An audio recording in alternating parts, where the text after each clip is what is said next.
Saya ajak Anda ke Cikini, kawasan elit di pusat kota Jakarta yang punya laboratorium seni dan pendidikan, yaitu Taman Ismail Marzuki. Di kompleks Taman Ismail Marzuki, ada perpustakaan Jakarta yang bisa jadi opsi irit buat mengisi libur sekolah, agar anak-anak nggak bosan di rumah saja.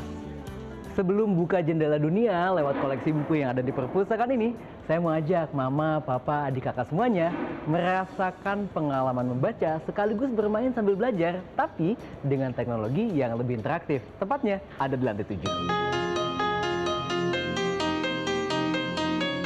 Ini dia yang kita tuju, Studio Imersif Perpustakaan Jakarta, sebuah ruang multimedia yang memanfaatkan teknologi proyeksi digital untuk menghadirkan pengalaman audiovisual yang interaktif.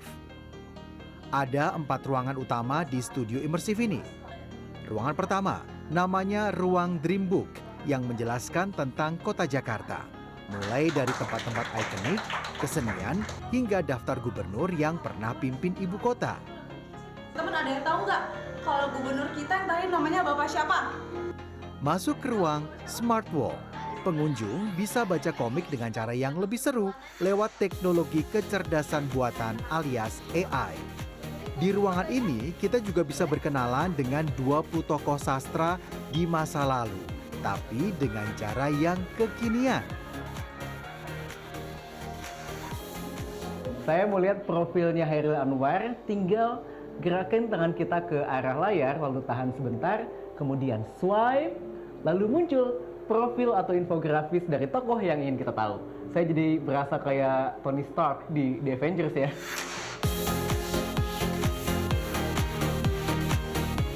Berikutnya, ada ruang imersif 360. Dinding dan lantai di sini bisa merespon sentuhan tangan atau hentakan kaki pengunjung dalam bentuk visual. Total ada 8 tema di ruangan ini. Di sini, pengunjung juga bisa main game tangkap ikan dan jadi ruangan yang paling bikin anak-anak terpukau. Ini aku paling suka yang ini karena benar-benar banyak banget yang bisa di-touch. Terus ada beberapa seperti bioma ya. Seperti bioma beberapa kayak saat ini seperti salju, terus nanti juga ada lautan dan lain sebagainya. Jadi bukan cuma dilihat tapi bisa dipegang juga. Iya. Dan bukan cuma dipegang aja, di kaki juga ada, bisa diinjak. Jadi ini sungguh interaktif banget sih. Selain studio interaktif, Perpustakaan Jakarta juga punya 190.000 eksemplar yang mencakup buku-buku umum dan literatur anak. Karena perpustakaan itu kan ramah anak satu, kemudian dari segi ekonomi juga in this economy free masuknya, kemudian lebih ngenalin ke anak tentang budaya literasi sih. Iya, karena literasi kita kan kalau dari PISA rendah banget ya, jadi dari kecil kita kenalin buku-buku gitu dengan cara yang menyenangkan. Supaya lebih hemat, Perpustakaan Jakarta di Kompleks Taman Ismail Marzuki bisa diakses transportasi publik dengan menggunakan kereta komuter lain via stasiun Cikini, bus Transjakarta koridor 6H dan 5M, serta Mikrotrans. Tarifnya kurang dari Rp5.000 per orang.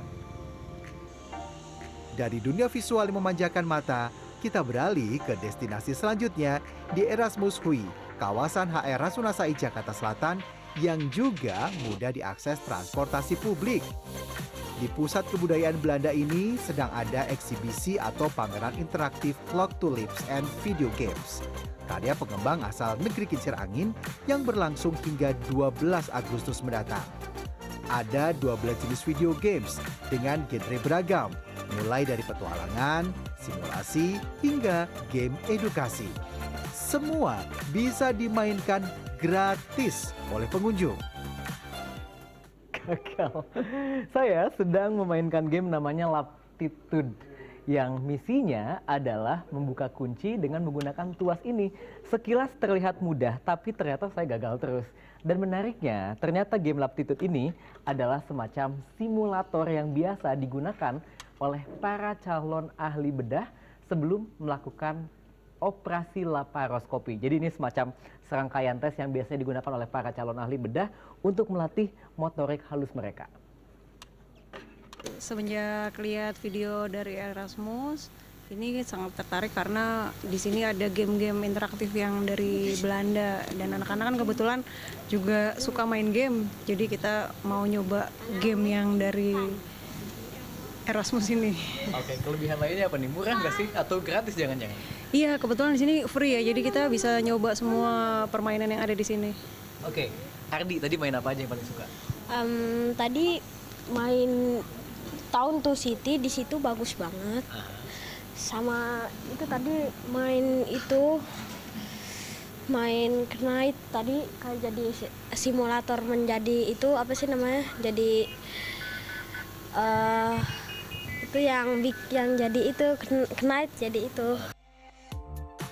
Menurut PLT Direktur Erasmus Hui, Nasim Aba, pameran ini digelar untuk menunjukkan bahwa video game juga menjadi bagian penting dari identitas budaya dan industri kreatif Belanda.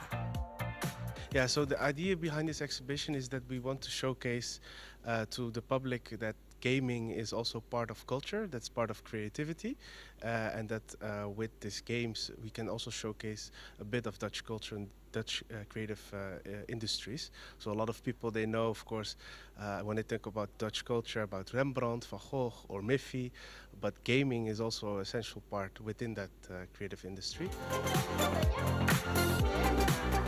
Dari 2 destinasi di jalan pagi kali ini, kita jadi tahu kan kalau liburan tidak harus mahal. Tim Liputan CNN Indonesia, Jakarta.